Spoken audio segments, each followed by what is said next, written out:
combination po siya ng digital tsaka analog. Ganun. Wow, classic yung itsura talaga, sir, ha? Legit. Alam niyo ba, mga chusera, pag-uusapan natin ngayon, design ng Benelli at manufactured by Keyway. Wow. Yan po ang Cafe Racer 152. So ngayon, mga chusero, no, pag-usapan po natin yan in a bit. Habang ina-assemble pa ng ating mga mabait na branch manager Dito sa Mitsukoshi. Correct. Correct. Hello mga chusero, mga boss, mga pops. Welcome back to Archers Alonso Motovlog. Yes, kung di pa kayo nakasubscribe, subscribe na, comment, don't forget to hit like, share, and hit that notification bell. Correct. Naku, excited talaga ako pag-uusapan natin ang pinaka-pogi at pinaka-affordable na gawa ng Keyway at design ng Benelli, ang Cafe Racer 152. Yes, kung napanood niyo po yung canvassing namin ng Mitsukoshi, napanood niyo po yung Beeperman 150, ito naman po, Cafe Racer. Para po sa inyo lahat yan in 5, 4, 3, 2, 1.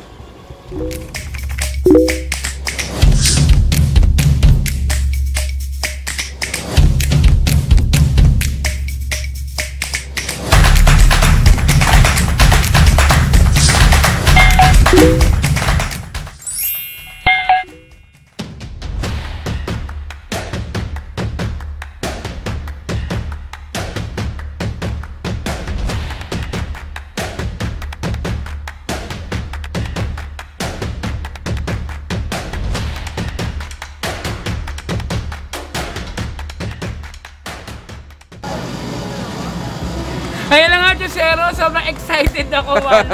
Gustong gusto ko tong motor na to, walang halong biro. Etong Cafe Racer, may hilig ako sa retro eh. Correct, correct. Sobra. And pag-uusapan natin mga Chusero kung ano yung mga basic features at kung ano yung mga specs ito, yung engine, at kung ano yung advantages nito. At para malaman natin ang lahat, kakausapin natin ang branch manager ng Mitsukoshi dito po sa Rodriguez Senior Avenue, Quezon City, na si Sir Gilbert. Hi Sir Gilbert! Hello, Sir Hello, Gilbert. magandang araw po sa inyo. Maraming salamat po at binigyan niyo po ulit kami ng oras para alamin naman po ang Cafe Racer. Biruin mo, sineta pa nila para mapakita natin sa mga Chusero anong itsura kapag binuksan. Oo, dahil sir, tama po ba ako na itong Cafe Racer 152 design po ng Benelli, pero manufactured po siya ng Keyway. Yes, opo. Wow, Imagine, bigating Benelli, brands, ha? diba? Opo. Sir, umpisa na po natin, sir, kung ano po ba ang mga features po. Okay, so sisimulan ko ulit sa kanyang panel board. Combination po siya ng digital tsaka analog. Ganda na. Wow, classic yung itsura talaga, sir, ha? Exacto. Legit, ha? At the same time, nandiyan na rin po yung indicator natin for signal light. Yan, makikita nyo po. Okay. Tapos, meron na nandiyan na rin po yung para sa ating headlight, Okay. which is high and low. So, sa high, makikita nyo po na mag-i-indicate. And nandiyan na rin po yung indicator para po sa shifting gear. Okay. Yun nga lang po, ang indicator niya lang is for neutral. Neutral. Opo. By the way, si Cafe Racer 152 is 5-speed, 1 down, 4 up. Opo, so isang napakagandang klaseng motor. Correct. Sa Very kanya classic, naman, no? opo, sa kanya namang harapan. Ito, makikita nyo po. Suspension. Wow! At the same time, naka-disc brake po siya. Spoke type po. Yan, makikita nyo. Ibay? Oo. Kapalang gulong, sir, ha? Sa kanya naman po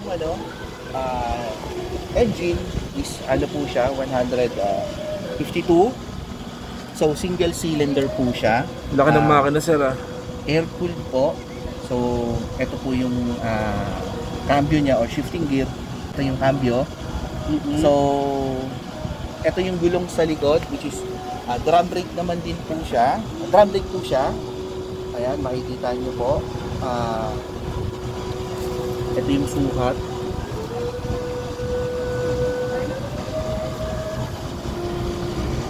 Hmm. 110 by 80 by 17 By po. 7. Ang kanyang rear suspension, sir?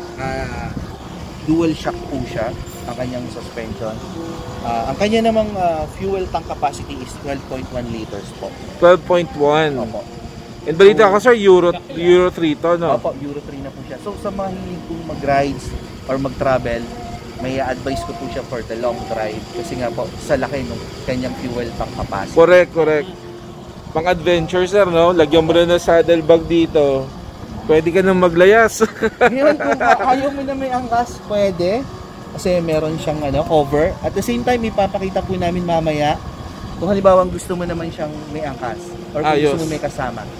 Ipapakita ko po sa inyo. Kasi para at least ma-proceed nyo po kung sakaling may gusto kayong kasama sa inyong pagra-rides. Ayun, so sa ibig sabihin, eto po, natatanggal po ito. Opo. Pag solo ka lang at wala kang angkas, ibabalik mo lang ito. Opo. Aba?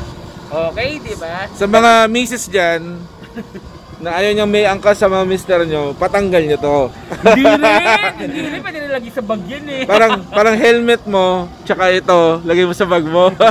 Sir, matanong ko lang po sa inyo, yung mga ilaw po ba nito, yung tail light, yung headlight, naka-LED po ba itong mga to? Valve po. Sir, patingin nga sir, parang di natin nakita. Patay muna natin sir ha, tapos buksan nyo po.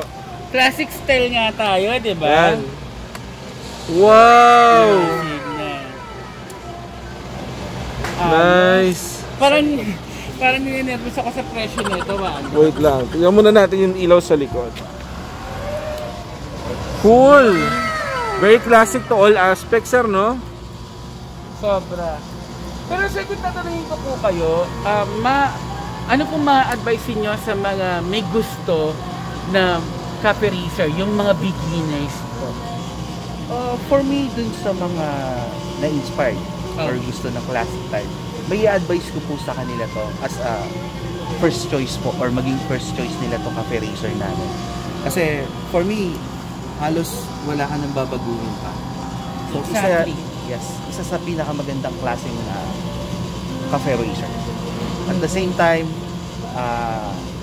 hindi siya mahirap or paano ba to? Hindi siya mahirap i-drive. Hindi siya mahirap i-drive. Tapos sir, no, yung kanyang starter po, push and kick. Yes, push and kick. Diba? Yung nasabi niyo po sa amin, di ba natatanggal po ito pag gusto niyo pag kailangan may angkas? Opo, ipapakita ko po sa inyo kung paano. Aba, okay, sige sir. I-demo. Asa dito po pala. So tatanggalin mo lang to. Yan. Pagkatanggal. Ay, nagtataka na dyan pala yung battery. Oo. After sales po, ibig sabihin may mga parts. Meron po. Opo. Saan po nila dadalhin sa mga Mitsukoshi shops Branches lang? po. Branches lang, okay. And then they can cater po to any brands po. Opo. Ayos. Yun ang maganda, sir, no? Hindi lang ganda ng motor, after sales meron din. So yan mga Chusero, ipapakita ko lang sa inyo. Ito yung shot na tinanggal natin yung cover dito sa likod. Kasi di ba kanina, kung mapapansin ninyo, parang pang isa lang talaga, isa rider lang. Pero kung gusto niyo na may angkas, ayan lang mga Chusero, nakita niyo naman, pinakita ni Sir Gilbert kung paano tanggalin yung cover nito, di ba? So pwede. So yan, Walo, ano hula mo? Magkano to? Tingin ko sa dami ng mga features, medyo may mahal. Mahal pa ng konti. Cafe Racer eh. Cafe Racer. Wala pa akong nakita Cafe Racer ng Pero mura. alamin natin yan kay Sir Gilbert. Sir Gilbert, magkakano po ba ang Cafe Racer 152? Ang Cafe Racer 152 po is 55,800. Wow! 55,800? Seryoso, sir? Opo. 55,800 pesos po ang Cafe Racer 152 dito sa Mitsukoshi. Correct. And alam niyo po ba mga Chusero, nasabi nga po ni Sir Gilbert na ang Cafe Racer 152 po, pag kumuha po kayo dito, meron po siyang libreng rehistro ng 1 taon at meron din pong free half-face helmet. Wow! Ternong-terno sa classic look ah. Exacto. And pwede niyo po siyang makuha as a zero down payment. Tama po ba ako, sir? Ang zero down payment po mga Chusero, kumbaga parang walang down payment. Kung magkano lang po ang monthly nito, yun po yung unang yung ibibigay at makukuha nyo na po yung inyong So hindi na motor. imposible na magkaroon ng Cafe Racer. Dati kasi pag may pera ka lang na malaki, makakabili ka ng Cafe Racer eh. Correct, oo. Kasi ngayon, di ba, sa halagang 55,800, meron ka ng Cafe Racer, di ba? Ako, gusto ko talaga tayo. Pero sir, tanongin lang po kita, ano po ba yung mga available colors ng Cafe Racer 152? Available ng kulay po is black, Black? glossy black, red, and blue. At meron po tayong dalawang bagong kulay, yung matte black at matte green po. Ano, so marami naman pala mga choices, di ba, mga Chusero?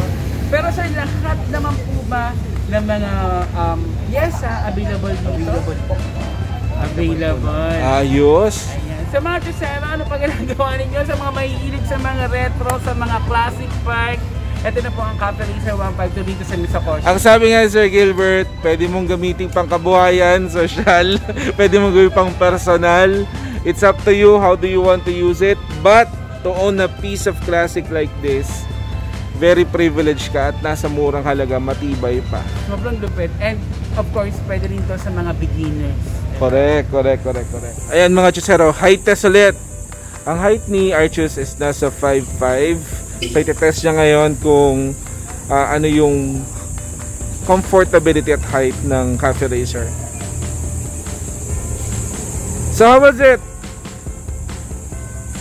Sa height na 5'5", abot naman. Kasi kung titignan mo dito sa kanan ko, nabababa ko yung paa ko. Ayun o. At saka medyo magaan. Kayang-kaya mo siya. Magaan siya. Mukha kasi siyang mabigat eh. Pero kung diretso ako, syempre, medyo nakatingkayin talaga ako. So kung medyo traffic, nasa city ka, medyo ngalay ba o hindi? Hindi naman. Kasi di ba normally naman pa nakastop ka. Yung iba, binababa yung sensor stand. Yung iba naman, syempre nakaganyan lang. Ayun, yun lang. Yung isang paa mo nakababa sa paa. Ay, yung paa mo nakalagay sa semento. Okay. So, okay na yun. So, check tayo sa height.